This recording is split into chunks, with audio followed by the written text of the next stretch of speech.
Avant Louis Lumière, j'ai fait une école d'art dans le Grand Est. J'avais besoin de développer un travail de lumière, etc. Et donc, comme j'avais envie de m'orienter vers de la photographie plus en studio, ben, c'était un peu l'endroit idéal pour moi, quoi.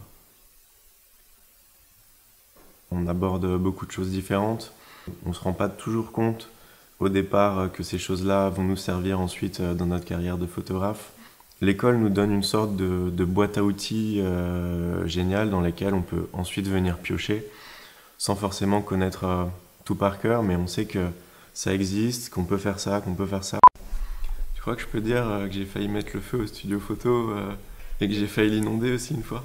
À la sortie de l'école, j'ai fait le choix de tout de suite me mettre à mon compte, voilà, créer mon statut d'auteur, commencer à travailler.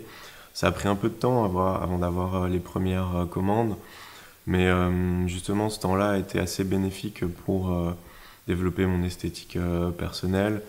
On est à la fois photographe, mais on est aussi à la fois notre propre communicant, notre propre comptable, notre propre chef marketing. Enfin, on a plein d'aspects à gérer, mais qui sont en tout cas assez riches.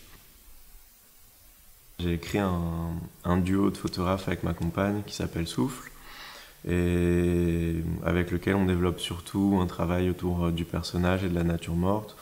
On collabore surtout avec le monde de la mode, du design et de l'art. On collabore aussi avec le monde de l'édition. Pour résumer, je dirais que je suis photographe.